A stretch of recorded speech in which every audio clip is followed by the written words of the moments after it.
Srimad Bhagavatam, Canto 1, Chapter 1, Text 22. Translation and commentary by His Divine Grace, Srila A.C. Bhaktivedanta Swami Prabhupada. Tvam naha sandarshitaha dhatra dustaram nistitir shatam kalim sattva haram pungsam karnadharaha eva arnavam tvangna sandarshito dhatra dustarang nistitir shatam kalim sattva harang pungsam karnadhara ivarnavam tvangna sandarshito dhatra dustarang nistitir shatam kaling sattva harang pungsam karnadhara ivarnavam tvangna sandarshito dhatra dustarang nistitir shatam kaling sattva harang pungsam karnadhara ivarnavam tvangna sandarshito dhatra dustarang nistitir shatam kaling sattva harang pungsam karnadhara ivarnavam.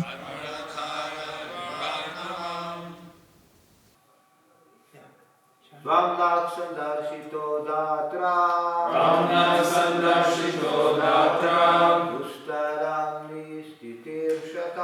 Dustaram Nistitir Shatam Kalim Sattva Haram Pungsam Karnadhara Ivarnavam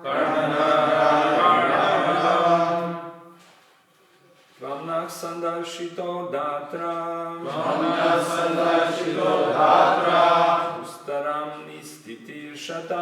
Dustaram Nistitir Shatam Kalim Sattva Haram Pungsam Karnadhara Ivarnavam Tvangna Sandarshito Dhatra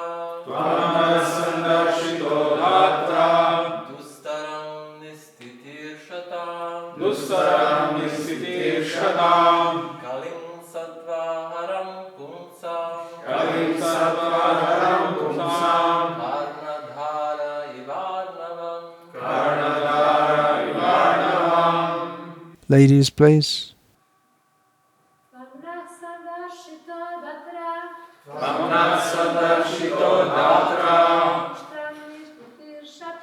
Dustaram Nistitir Shatam Kalim Sattva Haram Pungsam Karnadhara Ivarnavam. Tvam, your goodness. Naha, unto us. Sandarshita, meeting. Dhatra, by providence. Dustaram, insurmountable. Nistitir shatam, for those desiring to cross over. Kalim, the age of Kali. Sattva, haram, that which deteriorates the good qualities. Pumsam, of a man. Karnadharaha, captain. Eva, as. Arnavam, the ocean. Translation: this verse is spoken by the rishis headed by Shonaka, or Shonaka speaking as the spokesman of the rishis at Naimisharanya, speaking to Sutta Goswami. We think that we have met your goodness by the will of providence, just so that we may accept you as captain of the ship for those who desire to cross the difficult ocean of Kali, which deteriorates all the good qualities of a human being. Purport: the age of Kali is very dangerous for the human being. Human life is simply meant for self-realization, but due to this dangerous age, men have completely forgotten the aim of life. In this age, the lifespan will gradually decrease. People will gradually lose their memory, finer sentiments, strength, and better qualities. A list of the anomalies for this age is given in the 12th canto of this work. And so this age is very difficult for those who want to utilize this life for self-realization. The people are so busy with sense gratification that they completely forget about self-realization. Out of madness, they frankly say that there is no need for self-realization because they do not realize that this brief life is but a moment on our great journey towards self-realization. The whole system of education is geared to sense gratification. And if a learned man thinks it over, he sees that the children of this age are being intentionally sent to the slaughterhouses of so-called education. Learned men therefore must be cautious of this age, and if at all they want to cross over the dangerous ocean of Kali, they must follow the footsteps of the sages of Naimisharanya and accept Sri Sutta Goswami or his bona fide representative as the captain of the ship. The ship is the message of Lord Krishna in the shape of Bhagavad Gita or the Srimad Bhagavatam. Om Jnanatimmirandhasya Jnananjana Shalakaya Chakshurinmilitam Yena Tasmai Shri Gurave Namaha Nama Shrishtam Manumapi Shakchiputramatra Swarupam Rupam Tasyagrajam Urupuring Maturim Goshtavartim Radha Kundam Girivaramaho Radhika Madhavasham Prapto Yasya Pratita Kripaya Shri Gurum Tam Natosmi Vandeham Shri Guru Shri Ataf Padakamalam Shri Gurun Vaishnavangscha Shri Rupam Sagrajatam Sahagarna Raghunatan Vitam Tam Sajivam Sadvaitam Savadhutam Parijana Sahitam Krishna Chaitanya Devam Shri Radha Krishna Padan Sahagarna Lalita Shri Vishakhan Vitamscha Guru Vaishnav Bhagavan Tina Smarane Hoy Bigna Binashan Anayashe Hoy Nijavan Chitapura Hare Krishna, Krishna Krishna, Hare Hare, Hare Rama, Rama Rama, Hare Hare. This verse used to be more widely known within our ISKCON than it is now. Well, of course, ISKCON has, in terms of numbers, has grown tremendously, but in the personal presence of Srila Prabhupada, this verse was often quoted, often the English more than the Sanskrit. What good fortune that we have come to Srila Prabhupada's lotus feet.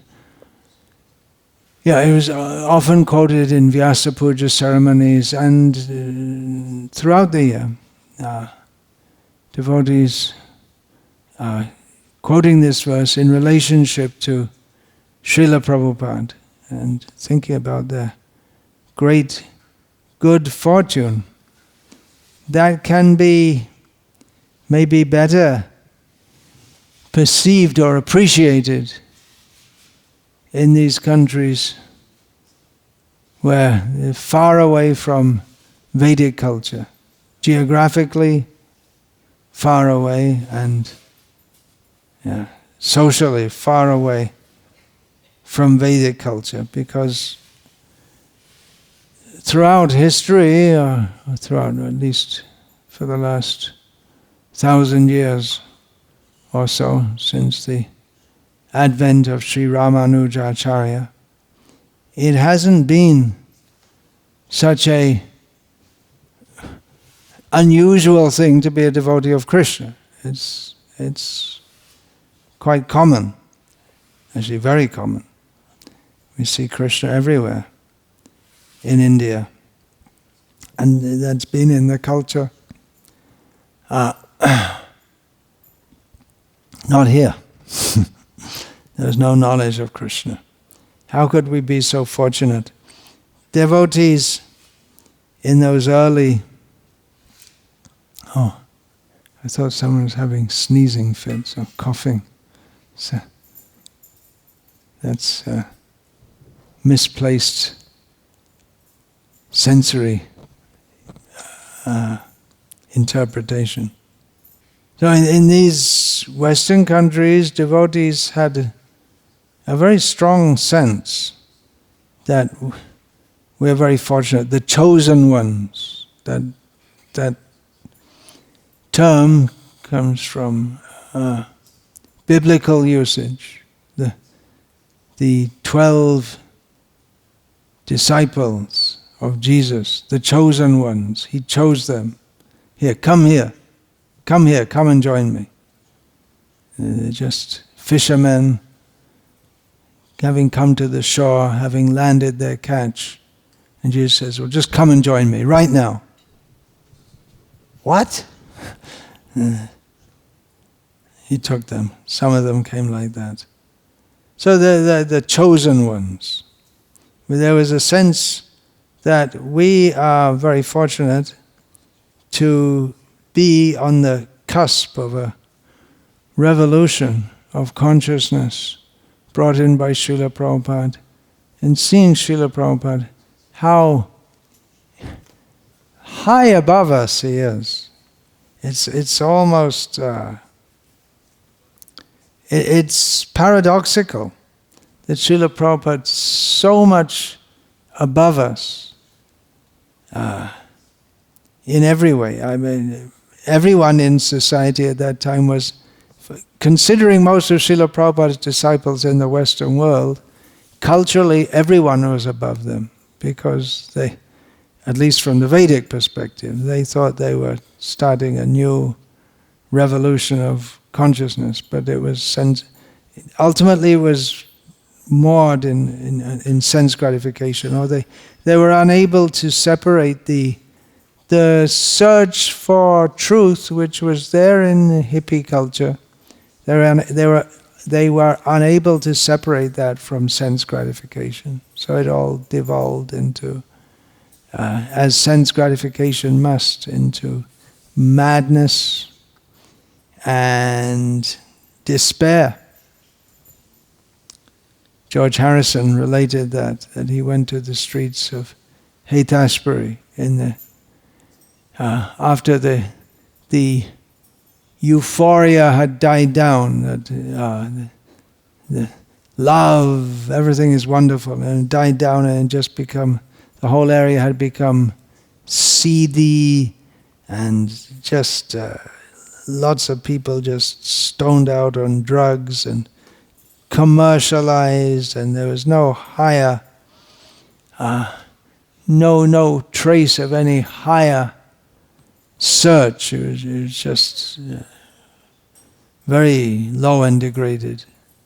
So George Harrison mentioned that, and he regretted that he had been instrumental in promoting something which turned out so bad. So Srila Prabhupada's disciples, they thought they were in a revolution promoting love, but talking generally here, of course, not that all the Srila Prabhupada's disciples were hippies, but enough that Srila Prabhupada mentioned that most of them were. Several times he mentioned that. And they had this whole idea that by being non-materialistic, in the sense that they weren't interested in amassing lots of money or joining the being part of the American economic miracle. They weren't interested in that. But they still, illicit sex, drugs, these were the two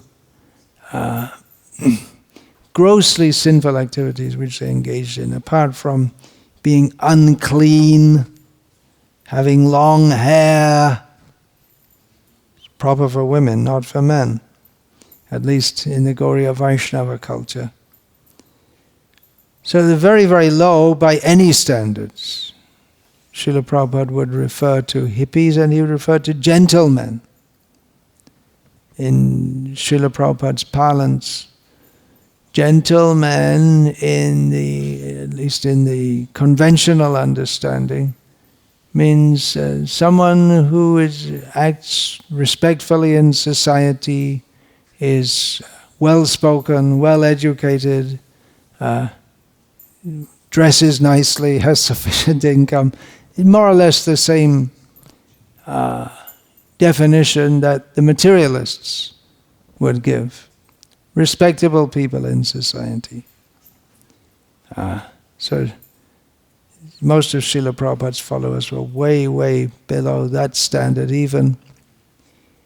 And Srila Prabhupada was, of course, far, far above the platform of the gentlemen of modern society, who, from the social or conventional point of view, they may be gentlemen, but from the Vedic cultural perspective, barbarians also. So the devotee of the Lord is in most exalted position. There's a very nice statement Srila Prabhupada makes about that. It just came to my mind. Let's see if I can find that.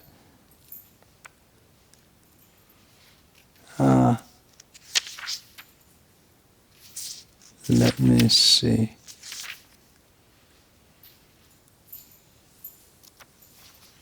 There's so many statements in Srila Prabhupada's books which they should be put on, well, they are, they're put on calendars.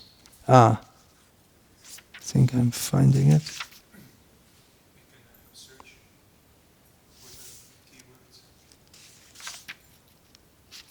Yeah, Tadvag Visargo. Which verse? I should know. 1511, is it? The first number, good.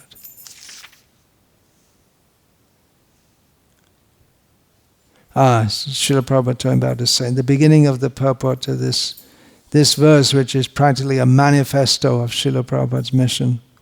Tadvag Visargo Janataga Viplavaha. Srila Prabhupada begins the purport. It is a qualification of the great thinkers to pick up the best even from the worst. It is said that the intelligent man should pick up nectar from a stock of poison, should accept gold even from a filthy place, should accept a good and qualified wife even from an obscure family, and should accept a good lesson even from a man or from a teacher who comes from the untouchables. These are some of the ethical instructions for everyone in every place without exception. This is from Charnakya, ethical instructions. But then Srila Prabhupada says, but a saint is far above the level of an ordinary man. So we can say gentleman in Vedic culture, or the Srila Prabhupada says anywhere, someone who is, this describes one who is saragrahi. He can find the good things and the bad things. But a saint, Srila Prabhupada writes, is far above the level of an ordinary man. He is always absorbed in glorifying the Supreme Lord, because by broadcasting the holy name and fame of the Supreme Lord, the polluted atmosphere of the world will change. And as a result of propagating the transcendental literatures like Srimad Bhagavatam, people will become sane in their transactions. So Srila Prabhupada is writing about the saint. He's far above the level of an ordinary man, far above the level of a gentleman, because he's always absorbed in glorifying the Supreme Lord. And well, what's so great about that? You may say. It's good to be a gentleman. We don't have to glorify the Lord. Don't need all this religion stuff. But Srila Prabhupada writes that this is the way by which the polluted atmosphere of the world will change, and people will become sane in their transactions, hinting that even the so-called gentlemen, they're not even sane. they're well-behavedly going to hell. Cultured in a very cultured way, you could say, going to hell. And what is their culture anyway? Then meat and wine and women, and it's very fallen and low culture. So Srila Prabhupada, he went among the lowest, very low strata of society. That wasn't his original intention, as we can understand from this verse, Tadvag Visargo Janataga Viplavaha. This we can understand from this purport and from various writings of Srila Prabhupada that he had the intention of preaching among the more educated, respectable, gentlemanly class of people in the Western world. But shortly after arriving there, he found that they're useless. They weren't interested in this thing, but he found some audience in the most unexpected. We can't even say most unexpected. It would be most unexpected or highly unexpected if 300 people were to turn up for Bhagavatam class here tomorrow morning. But it's not beyond the imagination. At least it's imaginable. What is more real? A centaur? You know what a centaur is? It's the body of a man and the legs of a horse. So that's unreal, right? At least by modern understanding, we didn't see. So that's unreal. And what about a square circle? That's also unreal. But at least you can imagine a centaur. You can't even imagine a square circle because the very description it makes it impossible. So it wasn't that it was, when we say highly unexpected, that these crazy hippies would come to Srila Prabhupada. It wasn't, he didn't even have any knowledge that such kind of people existed. Or that they could exist.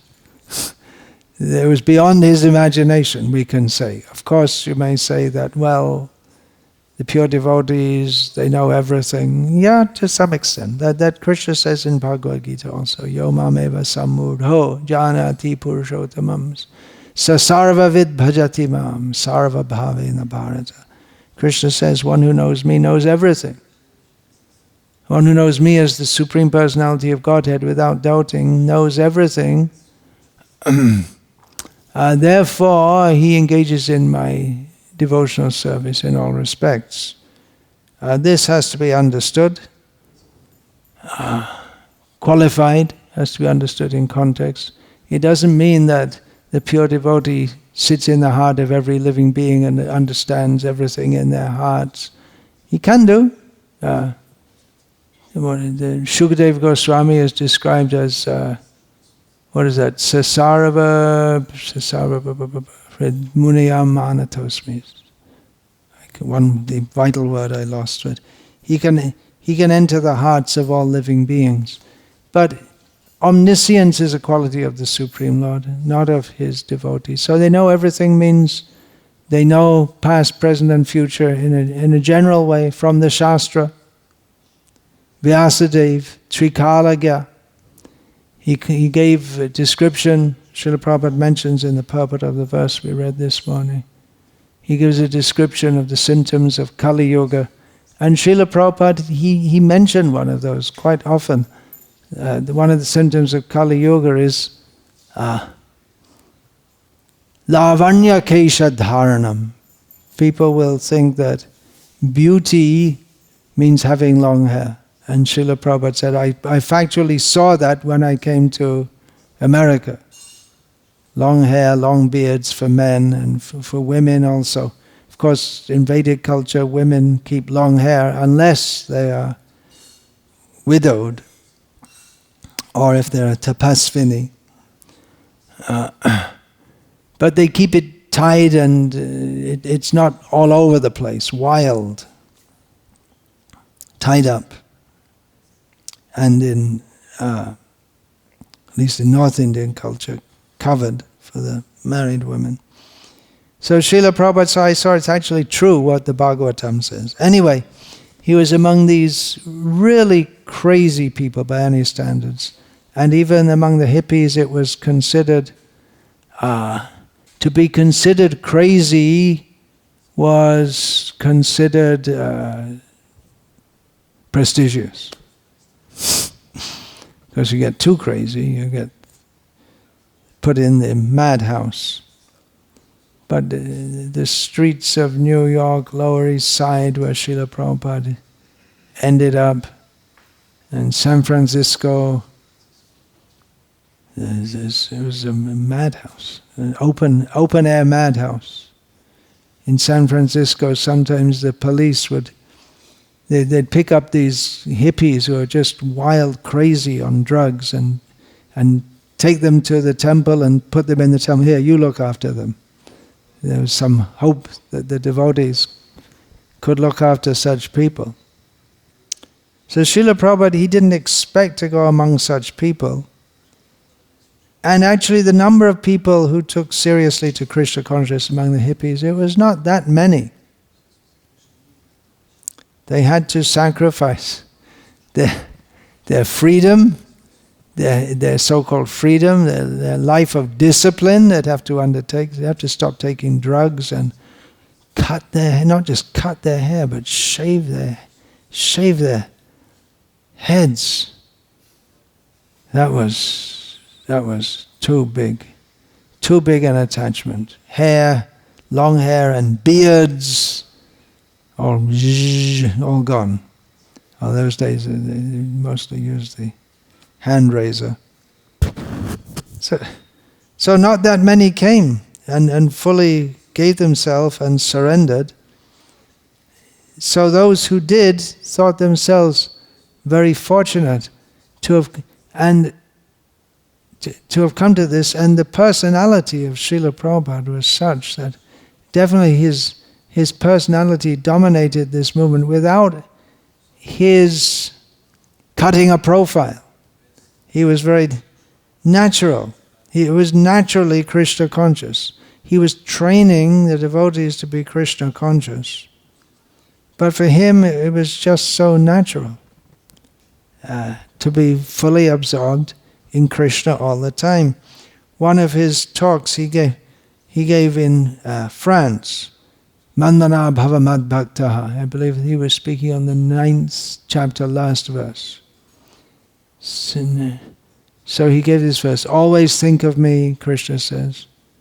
So Srila Prabhupada gave his talk. Do you know how he began the talk? First word he said, so.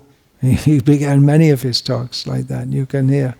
So, what is the difficulty? He said, one of Srila Prabhupada's common sayings. What is the difficulty? Shrutikirti Prabhu gave that title to his book of memories of Srila Prabhupada. What is the difficulty? Srila Prabhupada would say, What is the difficulty to think of Krishna always? And when you're with Srila Prabhupada and he's saying, well, no difficulty at all. It's but we find difficulty.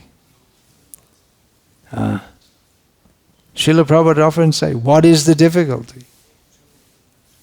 It was almost as if Srila Prabhupada is saying, why aren't you Krishna conscious? What's the problem? It's natural to think of Krishna. It's natural to always be absorbed in Krishna. But for us, it seemed like a tremendous challenge to be Krishna conscious. Even to chant the rounds. Srila Prabhupada, when he gave initiation, first of all gave initiation, you chant 64 rounds. It's just beyond their imagination. Even 16, he brought it down to 32, then to 16 minimum. I know myself when I've heard 16? You have to go around those beads and chant 16? But then I thought, well, all these devotees here are doing it. They came from a similar kind of background to me. I guess if they can do it, I can do it.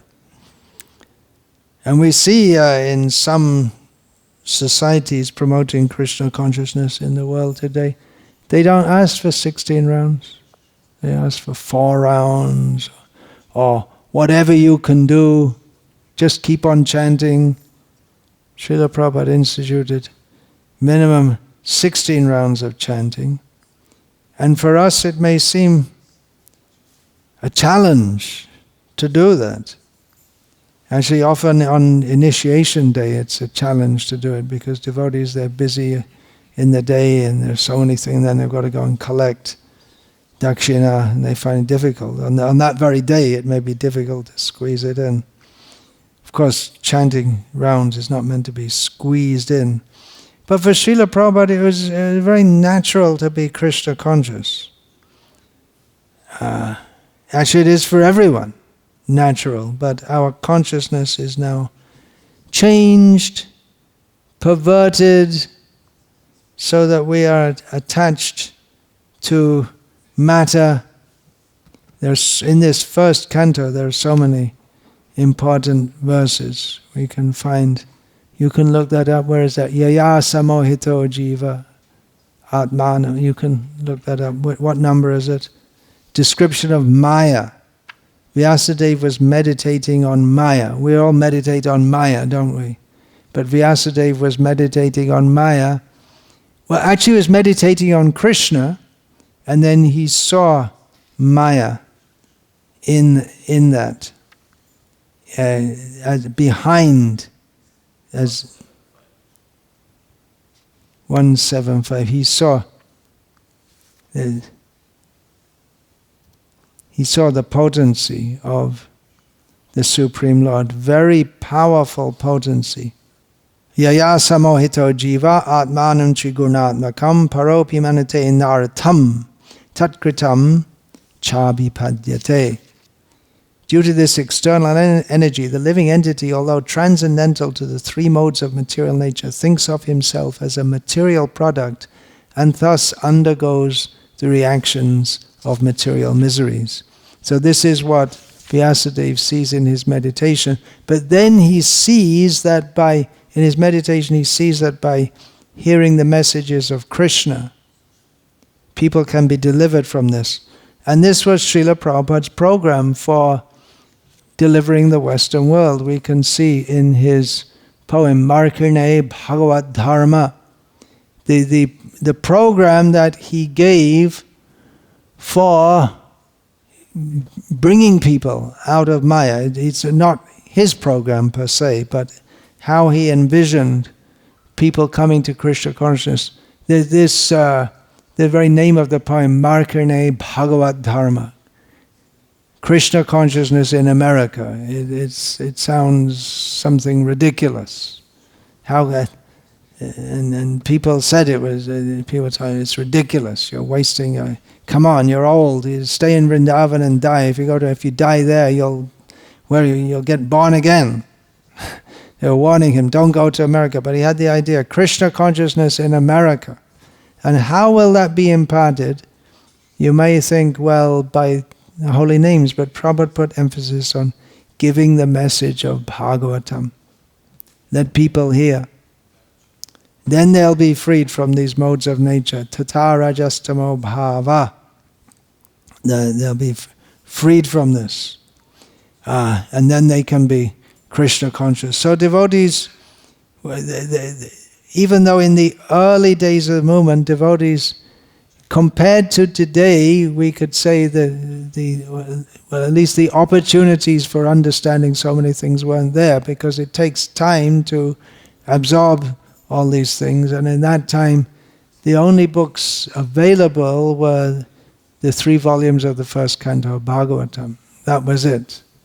And then Easy Journey came, and then this Prabhupada had them start the Bhakti Godhead magazine when they really didn't know very much about Krishna consciousness at all. And they had Srila Prabhupada's classes. But they had great faith in Srila Prabhupada, and those who came. Many of them had great faith. Some not so much. Some came and went. Some came and stayed. With great faith in Srila Prabhupada. And in the beginning they didn't have that consciousness, but gradually they came to understand what an immensely exalted person he is. And they also came to understand, through getting transcendental knowledge, how fallen we are, how far we are away from the standard that's given here in Bhagavatam. Srila Prabhupada, by giving us Bhagavatam, introduced us to so many great personalities. Here in this first canto again, Srila Prabhupada states that he says, Narad Muni, who has so kindly appeared in these pages of Bhagavatam, he's present there in Bhagavatam. So Srila Prabhupada introduced us to so many great personalities. We see their high level of Krishna consciousness, and seeing that Srila Prabhupada is on the level or more even than these great devotees. We have Swayambhu, Narada, Shambhu, Kumara, Kapilo, Manu, Prahlada, Janako, Bhishmas, Balir, Vyasakir, Vayam. Yamaraj lists 12 Mahajanas. But Srila Prabhupada, he's not any less. Of course, when we should be careful in comparing pure devotees and not give our material judgment, but it was Srila Prabhupada who was the Senapati Bhakta, the commander-in-chief devotee who was sent by Lord Chaitanya to make Chaitanya Mahaprabhu's prediction of Krishna consciousness spreading to every town and village, to make that possible. So what is Srila Prabhupada's position? We don't know. We can only say he's very, very high. Krishna Preshta, very dear to Krishna. Very, very dear to Krishna. And by the will of providence, we who have very, very fallen have the opportunity to be linked with him. He gave that opportunity to everyone he came in contact with. Not everyone took it. As I was saying, the hippies, they like the prasadam, they like the chanting, but not all were prepared to surrender their life.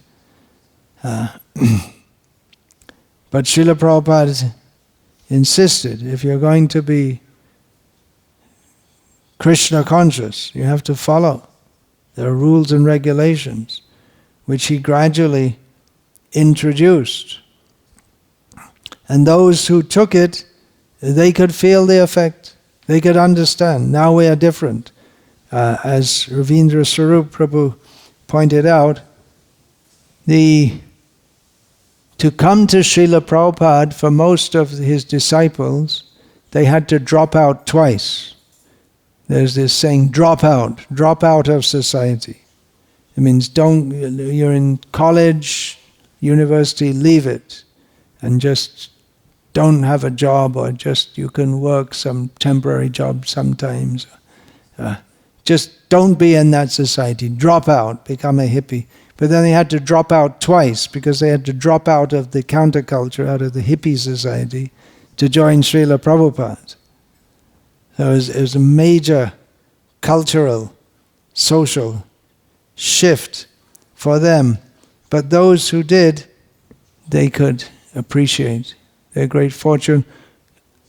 Likely, just like I said, that this verse was often quoted when Srila Prabhupada was present, and in the years shortly following that. Devotees could have some insights into how fortunate they were and are, because Srila Prabhupada taught us how fortunate we are. We wouldn't even know how fortunate we were. We wouldn't even have any insight into how fortunate we are, unless Srila Prabhupada had given us this. Here the sages at Naimisharanya think, oh, it's our great good fortune that we met you. They think they're already very exalted personalities. They think, oh, it's our great good fortune. There are so many rishis, so many great personalities. We see at the time of Parikshit Maharaj deciding to fast to death, fast until his death, which was impending. It's impending for everyone, but he had 7 days' notice. That so many rishis came from all over the universe, but they weren't all pure devotees. So to meet someone who can give the message of Bhagavatam clearly as it is a great good fortune, which Shonak and the rishis at Naimisharanya were aware of that. But the people coming to Srila Prabhupada, they weren't even aware of that. They had no idea how to receive a sadhu. No idea.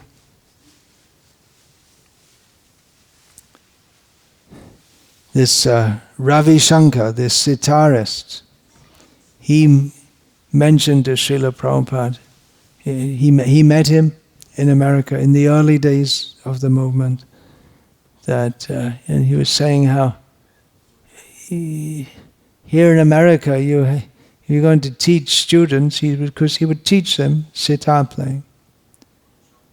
He said you have to tolerate things like the student will sit with his feet toward you. In the Western world, people sitting with your feet, so what?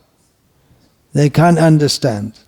This is very disrespectful. You don't do this. A few years ago, this Amazon company, they brought out some mats for wiping your feet with the Indian flag. They thought that would be a good seller among the Indians, but it outraged them. How can you, wiping your feet on the Indian flag, that's highly insulting to India. They didn't know, there's coming from a different culture. You could probably take the American flag and wipe your backside with it and no one would care.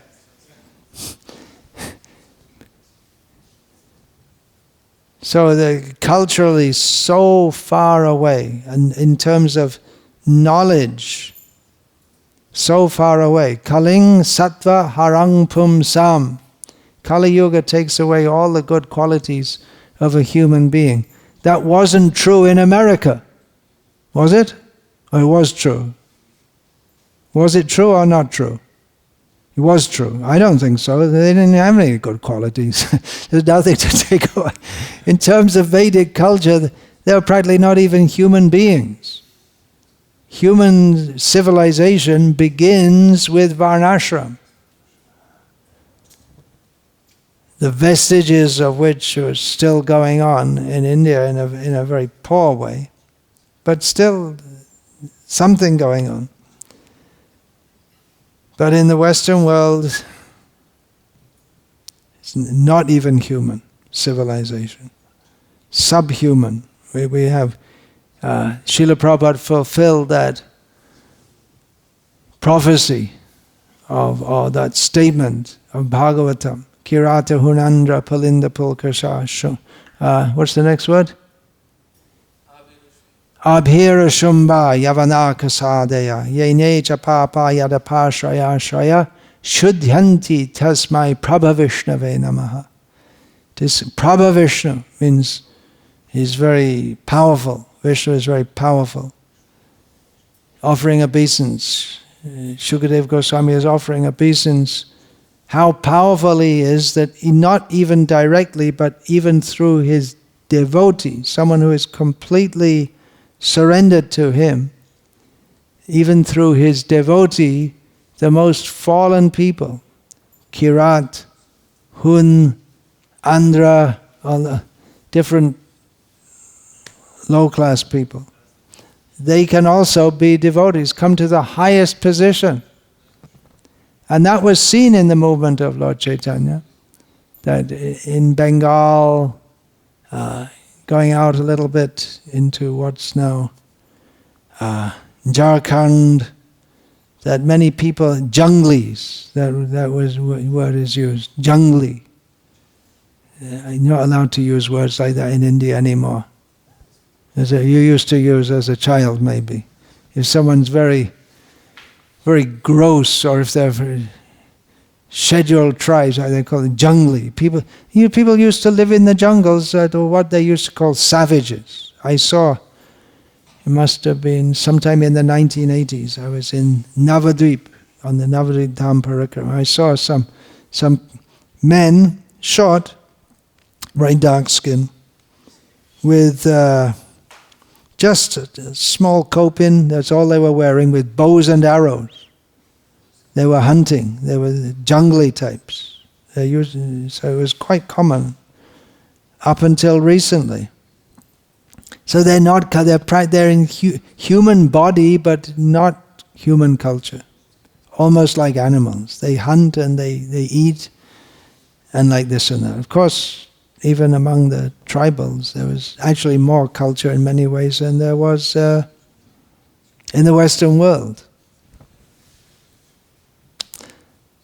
So there was no understanding. The Shaunaka Rishi says, we are very fortunate to have the opportunity to be instructed by you. Then how much more fortunate are we in the Western world to be instructed by Srila Prabhupada? It's unimaginable how fortunate we are. There's an example given in Buddhism. And of course Buddhism is philosophically and behaviorally, although they reject the Vedas, it's 98% Vedic culture and Vedic teachings, but there's one major problem. Anatma, Buddha said there's no Atma. So that's their mistake. And of course they don't accept the Vedas, although they take all the ideas are there from the Vedas. But there's an example given, so it's no doubt in the Vedic corpus, a lot of it is lost now, that the possibility even of getting a human form of life, it's just like there's a turtle swimming in the great ocean. And he comes up once in a day of Brahma. He comes up and puts his head up. Vast ocean. And in that vast ocean there's a piece of wood with a small hole in it. Maybe you've seen. You know, Ananta Shesha Prabhu. You're a carpenter. Sometimes there's a hole where the knot comes. The knot means where the branch comes out. And sometimes that piece, because it's a little loose, it comes out, so you have a little hole in the wood. And that hole is just big enough for that turtle to put his head in. So once in a day of Brahma, in the vast ocean, there's that piece of wood floating with that small hole, and that he comes up once, and he puts his head in that hole. It's almost impossible. That's even to get a human birth. And what to speak of the opportunity of coming in contact with a pure devotee of Krishna. Brahmanda Brahmite Kono Bhagyavan Jeev Guru Krishna Prasade Pai Bhakti Lata Bija. A very fortunate person can have this opportunity to get the seed of the desire to serve Krishna planted within the heart. Now, the Varnashram system is for making people fortunate, for training them to act in pious ways, not impious ways. Last night we read Dushkritam, the sinful people. So Dushkriti and Sukriti. Sukriti means people who Dushkriti means sinful people. Sukriti means pious people. So Varnashram Dharma is for making people pious. And within that culture, Varnashram Acharavata Purushena Parafpuman Vishnu Aradhyate Panta Nanyatatto Shakaranam. Within Varnashram, the center is supposed to be Vishnu, even if people are not inclined to pure devotional service. There's always always Vishnu is there. Yeah. In the yagyas, minimally, he is worshipped in the yagyas, and in the caste, what they call the three higher castes, especially the brahmanas, they have to worship Shalagram. So Vishnu is there, and pious activity performed in relation to Vishnu gives a devotional result. And that devotional result becomes manifest when one comes in contact with a pure devotee. That means that one may have pious inclinations within the heart, but unless one comes in contact with a pure devotee who speaks the message of Krishna unadulteratedly, then those inclinations, they can't be properly awakened or properly directed. So Shonaka is saying, we, myself and all these sages here at Naimisharanya, we think it's a great good fortune to have come in contact with you, because you are the right person for guiding us, guiding the ship. The human body is like a ship for crossing the ocean of the material existence, and especially in Kali Yuga. It's a Kale dosha nidhe rajan. Kali Yuga is an ocean of faults. But we can cross over the ocean if we have karnadhara, if we have a good captain for the ship. And the favorable winds, mayanukulena nabhasvataritam, the favorable winds are the instructions of Krishna in the Shastras. So it's very fortunate to have that opportunity.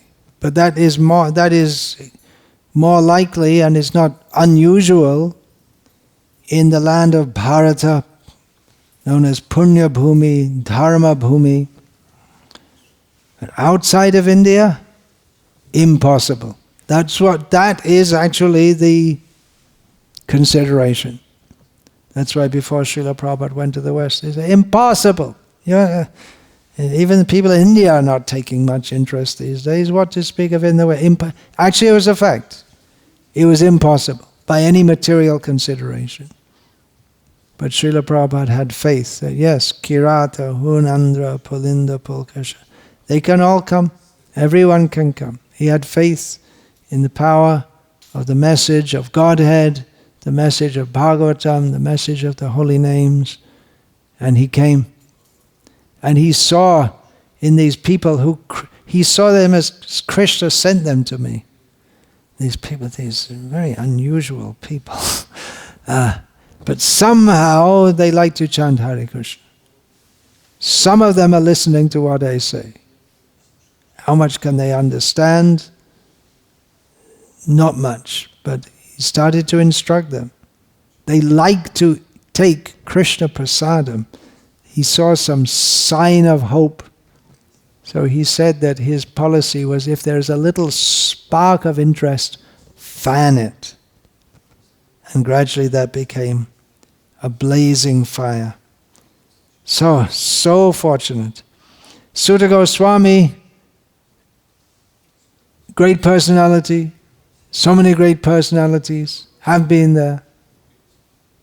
If we see the history of India, Bharata, Mahabharata, we'll find so many great personalities are listed. In Ramayana, we'll find so many great personalities.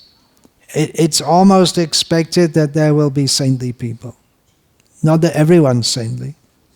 Kamsa was also from India. So not everyone is saintly. But it's expected. When we say sadhu, we think of someone, well, Indian, right? Sadhu means someone in India. But Srila Prabhupada had faith that everyone can take to Krishna consciousness, anyone, anywhere, if they simply hear the message of Bhagavatam, chant the holy names, take prasadam. With that faith he went. So, in that sense, even though there are many saintly persons in India, but we were very fortunate that Srila Prabhupada came and he picked us up. We shouldn't underestimate that. Of course, we do underestimate it because we can't properly begin to grasp how fortunate we are. But we shouldn't minimize it. Nowadays, unfortunately, there are so many things. Prabhupada made this mistake, and it's very distasteful, extremely distasteful, offensive. Now, it is a fact that for propagating our mission in the modern world, there are statements of Srila Prabhupada which are very hard for the people of contemporary society to accept. Actually, almost everything he said. Surrender to Krishna, that's hard for them to accept. That's a fact, and we have to consider how to present that. It may be very difficult for people, this egalitarianism and feminism has made the ghostly consciousness of the Western world, has made it exacerbated. They don't even understand the difference. They become so insane, they don't even understand the difference between a man or a woman, that even there is a difference. And they want a very, very, very, very demoniac. So Srila Prabhupada was, if you want to, of course, he's much more than a social commentator, but you could say anti-feminist, which doesn't go down very well in the world today, and in the Western world especially, and that may be hard to explain to others. But we should know that what he said was correct. Not shy away from that. It may be difficult to identify with Srila Prabhupada. We find that in Jesus also, don't we? That he said that, I don't remember exactly. He said that, well, I know Peter, he said, 3 times you will deny me before the cock crows. Jesus predicted that Peter was his main disciple, was following the parade or the procession as Jesus was going for his crucifixion. Sometimes people pointed out to Peter, oh, you were with him, weren't you? No. He didn't want to get crucified. He was eventually. So it's hard to identify with someone who is so much against what is considered normal. But if we are to actually appreciate our good fortune in coming to Srila Prabhupada, then we have to follow in his footsteps. They're not easy footsteps to follow in. because preaching Krishna consciousness is like declaring, or even practicing Krishna consciousness, it's like declaring war on the illusory energy, who is very, very powerful. But that is the burden we have to take if we are to actually accept the good fortune. Actually, the great good fortune will be if people don't like us. We can say in one perspective, we're not going out deliberately trying to make people not like us. Not that we should, after this talk, go out and get a bunch of rocks and start throwing them through people's windows. They should not like us for the right reasons, not for the wrong reasons.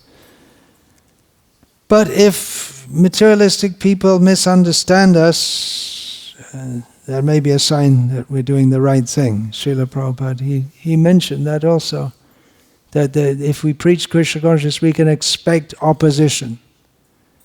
He wrote this in the Chaitanya Charitamrita commentary. The fact that there is opposition shows that our movement is going on well.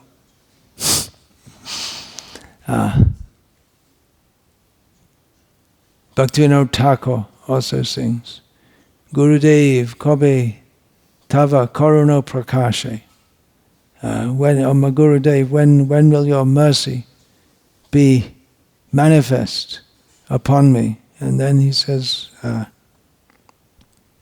Pagala Balia. Angate Dibe Katuri. What is that? He says, the Iterajan. I can't remember exactly. Bishoye Amare Pagala Balia Angate Dibe Kaduli. Let these materialistic people, they will say I'm mad, and they will throw all dirt on me. And that is, now I know my Guru is very pleased with me. This is his mercy on me. Strange religion, huh?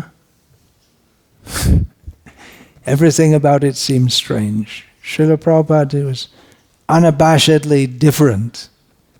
He came to the Western world and he met one early on in his time in the West, before he had any disciples. He met Swami Nikhilananda, who was a sannyasi of the Ramakrishna mission, who was teaching as a professor in a college in Pennsylvania. Srila Prabhupada was lodged in Butler, Pennsylvania at that time. And Swami Nikhilananda told him, Swamiji, you see, if you're going to live here in America, you can't dress like this. You can't dress in your Indian clothes. You have to adjust yourself. And even before Srila, he says you have to eat meat, you have to drink alcohol, you have to adjust to the people. Even before Srila Prabhupada went to the West, Swami Bon, Srila Prabhupada's godbrother, who had been to America. Well, he went to England and he went to America also. Before he went for a few months to America, much later, before Prabhupada went to the West. So he also said, look, if you're going to be among the Western people, you've got to sit down on a chair and table and eat with a knife and fork. He wanted to train Prabhupada in this. But Srila Prabhupada didn't change his ways. He had his dress, he had his food, he had people sit on the floor to take prasadam. He didn't insist in the beginning, but he was very happy when the devotees started to shave their head and wear dhotis. He wanted to bring this culture, the culture of the spiritual world. So it may not be very easy to follow him. There are levels of following him. But we can express our gratefulness to him. Gratefulness for the great good fortune we had of him being present for us by taking his mission and trying to propagate it. I'll finish there. For now, we have the Srila Prabhupada Lilamrita in 5 volumes and many, many other books are written. Many more can be written. Many should be written. It's going on now. You're also experiencing the presence of Srila Prabhupada in your life. So it's not that you're any less fortunate. In some ways more fortunate. Those who had lots of, we think those who had lots of personal association with Srila Prabhupada, they must be the most fortunate. But actually there are many who, from the beginning they were told you associate with Srila Prabhupada by his instructions. So that those who were accustomed to that, for them, in some ways, Srila Prabhupada's disappearance didn't affect them so much because they were already accustomed to serving Srila Prabhupada by his instructions. I was just listening to some memories by Vaisheshika Prabhu. They got news of Srila Prabhupada's departure from this world. They were ready for going. Every day they'd go out for book distribution. They just went on. They went on book distribution. We're with Prabhupada. We're linked with him by this. So serving by his instructions is, by adhering to the instructions, is the very solid, substantial way to be linked with him. Hare Krishna. Any questions? And if you comments what you want to say, you can say. We'll have a little later program. Then? Hare Krishna. You mentioned that hippies liked prasadam and bhajans, music.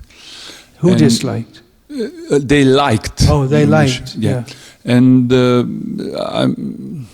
today there is a very, very strong movement inside Hare Krishna movement, whose main goal is that people feel good. And let's give them nice music, nice prasadam. Don't speak philosophy, don't correct anything. But we see, you mentioned Markine Bhagavat Dharma, that Prabhupada mentioned they need to hear. Yeah, well then we come to Srila Prabhupada's comment in the third chapter of Bhagavad Gita, as it is, that religion without philosophy is sentimentalism, or sometimes fanaticism. So you'll get sentimentalism. So does this, but you won't get, if you don't hear the philosophy, then you won't get vidyate hridaya grantis chidyante sarva sangshayaha. You won't get the you won't get the Maya dispelled.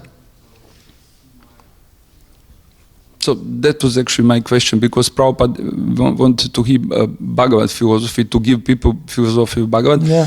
And my question was actually, is it possible that all these people who just fill their belly and maybe enjoy some music, and today's best preachers are those who mentioned less Krishna or anything, Best, like. And who's that judgment? Well, but it appeared like that. In terms of numbers. Well, Srila Prabhupada himself said, if I compromised, I could have had so many followers. So, number of followers is not necessarily the criterion of success. So without hearing a message of Bhagavad, does these people can become Krishna conscious? Can you become Krishna conscious? At some level. Some consciousness of Krishna is there. But without hearing Bhagavad, then we have to hear so many nonsense things. We have to hear something. Then we'll be somewhere. So nice Krishna Lila, people feel nice and. Yeah, then we come to. Then what it comes to is Western Hinduism. Hinduism without the piety.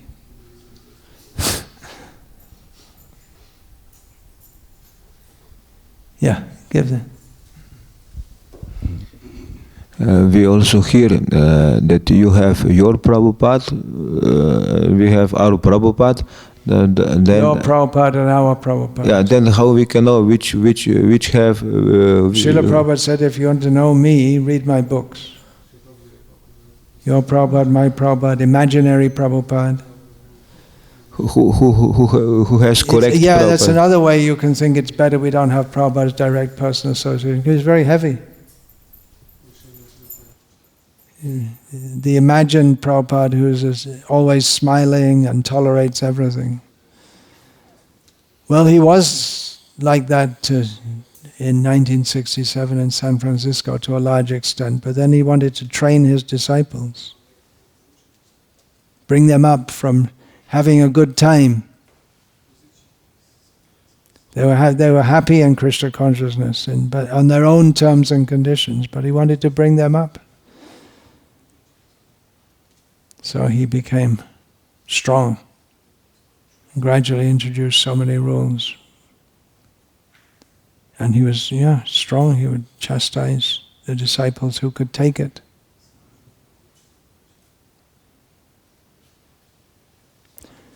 Hare Krishna, Srila Prabhupada ki jai. So what's the program now? Would it be okay, as you initially suggested, that we start Pushpanjali at 11? Yeah, well, there's some offerings to Prabhupada are going to be read out. Yes. Not so many. We're hoping you would read. We can. Yeah, maybe 10 o'clock. We have a little break now. I think we all have rounds to chant. Maybe 10 o'clock. 10 o'clock starting with readings. Yeah, I have some bhajan and some reading. And then 11 o'clock you want to have Pushpanjali. When is the Bhog offering scheduled for? Noon. Noon. Yeah. So after... 12? Yeah. Bhog offering to Srila Prabhupada. So before that comes Pushpanjali. And actually, usually Bhog offering, Pushpanjali.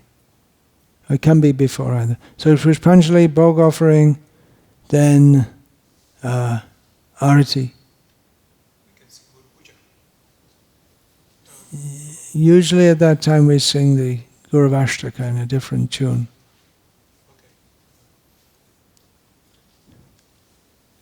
So we can do that. So 10 o'clock, 10:30 reading of offerings. And then when that's done, we will have some bhajan before.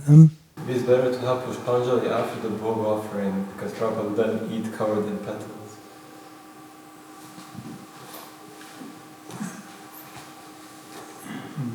Oh, I see. But if you do it after the Bhog offering, the standard thing is you offer food and then arati on the altar. Always that order is there. We will claim him. I think Pushpanjali is... Pushpanjali, the flower is supposed to be offered at the feet, actually. So we'll do like that, 10:30, bhajan, we can sing what? O Hey Vaishnava Thakur, sing that. Then some readings, and then what did you want to have? The Pushpanjali then. But then when will the Bhog be ready? Who can say? Yeah, but can you give a time? They have to have a time, otherwise it can be stretched unlimitedly. We will write something. Yeah, but let's finalize it now so everyone knows.